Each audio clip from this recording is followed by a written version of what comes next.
Hello everyone, welcome po sa ikaapat na araw ng ating daily devotions at purihin ang Panginoon. Patuloy po tayong nag-aaral at mas pinapalalim natin ang pagkaunawa natin sa tinuro ni Pastor Regina last Sunday tungkol po doon sa how to practice the presence of God, no, based sa Philippians 4. At araw-araw binibigyan natin ng mas malalim pa na meditation itong pagtuturo na ito.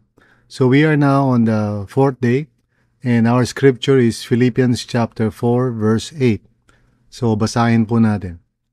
Finally, brothers and sisters, whatever is true, whatever is noble, whatever is right, whatever is pure, whatever is lovely, whatever is admirable, if anything is excellent or praiseworthy, think about such things. Philippians 4:8. Ang title po ng devotions natin today ay Training Your Mind for Peace. So tayo po ay manalangin. Lord, maraming salamat nga po Panginoon na patuloy niyo kaming tinuturuan ng inyong salita by your Holy Spirit in order for us to experience the presence of God even in the midst of various stressful situations, Panginoon, sa buhay namin. Once again, Lord God, help us, O Lord. Train us, mold us, para, Panginoon, ang maging response namin sa mga anxiety, Lord, na mga bagay na nangyayari sa buhay na normal naman. Pero, Lord, tulungan niyo kami na wag lang mag-react emotionally, but rather to respond faithfully. So once again, Panginoon, gabayan mo kami ngayon sa devotions namin and help us, Lord, to hear what your Spirit is saying through your word. In Jesus' name, Amen and Amen. So basahin po natin yung explanation. Anxiety often grows from distorted thinking. Fears, assumptions, worst-case scenarios, or mental habits formed over time. Paul understands this, so he teaches the Philippians, and of course tayo rin naman, that peace is not only prayed for, it is practiced. So very important na maunawaan natin na ultimately, ang bottom line, when we are chronically anxious, it's because we're choosing to believe certain lies. And of course, these are assumptions na napapaniwalaan natin and often they become part of our belief system without really taking the time to evaluate, no? Kung yung ating mga ina-assume ba ay totoo o hindi. So the power of anxiety sa buhay natin is based on lies, mga kasinungalingan. But please understand, ang unang-una nating response, of course, pag merong mga nangyayaring hindi maganda, is not to try to just, remove them from our minds, Ang una nating dapat gawin is, of course, to focus on the nearness of the Lord, His presence sa buhay natin. And with that, we can practice gentleness and instead of reacting sa mga situation, we draw near to the Lord in prayer. We submit the situation to God. We ask Him for His help, with thanksgiving, sabi ni Paul. And of course, coming toward the end of this exhortation, now he tells us na from here, examinin natin yung mga beliefs and assumptions and convictions natin kasi yan ang basis ng mga expectations natin sa mga tao, sa sarili natin, even, from God. So, kailangan natin itawag dito parang i-examine at i-discern yung mga naiisip po natin. Kasi minsan ina-assume agad natin na totoo yung naiisip natin. So, the command, think about such things, means to intentionally dwell on what is good, life-giving, and aligned with God's character. So, the list Paul provides, yung sinasabi niya na true, noble, right, pure, lovely, admirable, functions as a filter for the mind. So when your thoughts pass through this filter, toxic thinking patterns lose their power. So after we have prayed and, submitted ourselves to the Lord, trusted in God's presence sa buhay natin, choosing to rejoice in the Lord and to be thankful always sa Kanyang presensya, at kanyang mga pangako. Then we deal with the parang mga root issues na bumabagabag sa puso natin, We examine the thoughts. Ito talaga ang susi sa maturity, mga kapatid, kapag binibigyan natin ng pagkakataon ang sarili natin to just reflect on whatever it is that we are thinking about. Ano ba yung mga pinaniwalaan natin, mga ine-expect natin, at minsan yung mga solutions na naiisip natin gawin. Because often, itong mga bagay na to, it does not align with the truth of God's Word. So, kailangan natin tingnan yun at i-examine maigi yun, no? Kasi nandun yung nandun yung stronghold na yun. It is through the renewing of our minds that we can be set free. So, napakahalaga. So, this is not passive positivity. It is a deliberate spiritual discipline of mental reorientation. Paul is essentially saying, train your mind to stay aligned with God's truth instead of letting anxiety dictate your focus.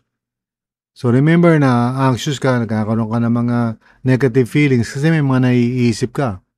At yung mga naiisip mo, madalas hindi naman talaga nakabase sa truth of God's Word. Mga assumptions mo lang ito, mga haka-haka mo, mga pinaniniwalaan mo. Which often, is self-created. Ikaw lang gumagawa nun. Naiisip mo yung naiisip ng iba and you have not really confirmed that. O kaya parang na-judge mo yung mga tao kasi naiisip mo na siguro ganitong tingin nila sa'yo. It can just go on and before you know it, punong-puno na ng negativity yung puso mo. So, with time, this practice reshapes your emotional responses and strengthens your spiritual resilience. Nagiging stable ka.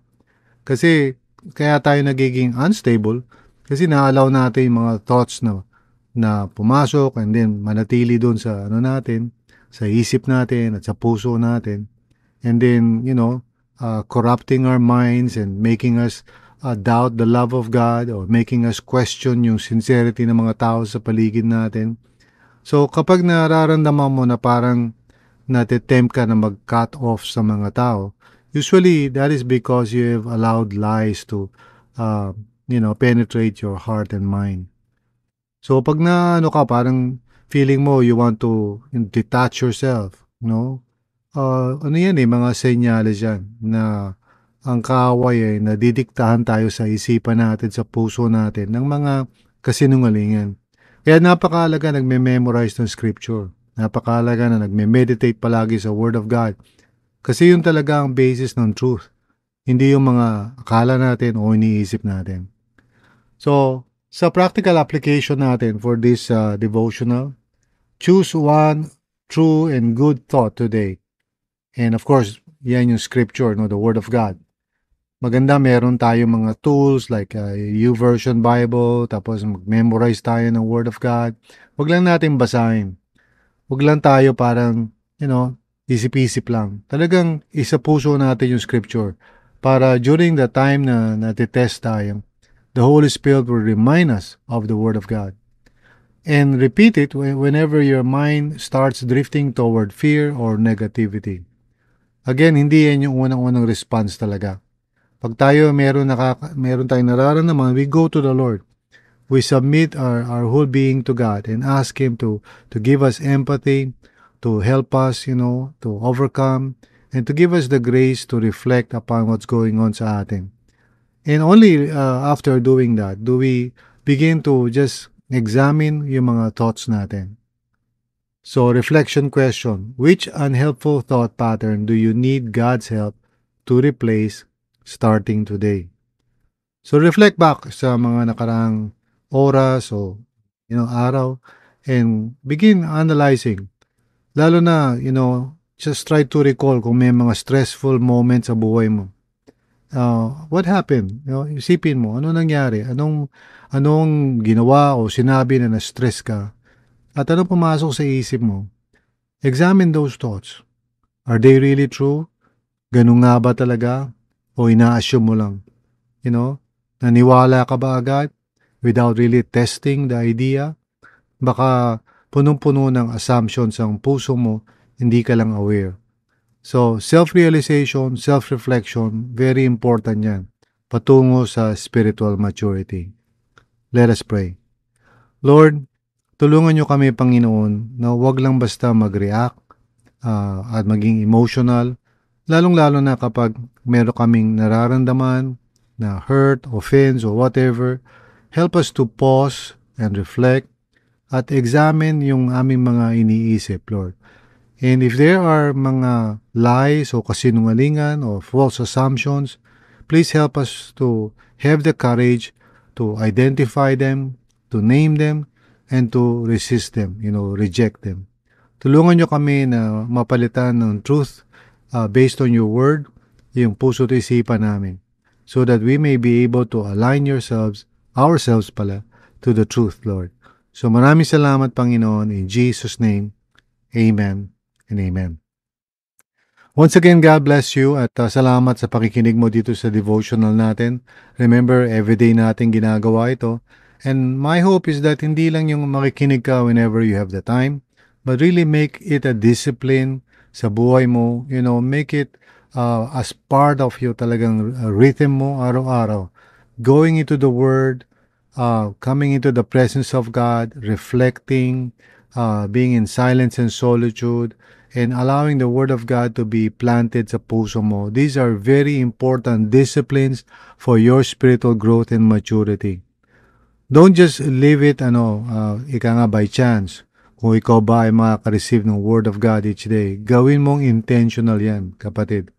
Mahalaga yan para mag-mature ka, mag-grow ka, at maging more stable yung walk mo with the Lord. And yung mga relationships mo, first sa Panginoon and then sa ibang mga tao, ay magkakaroon din ng stability. So God bless you at ingat po kayo. Bye-bye.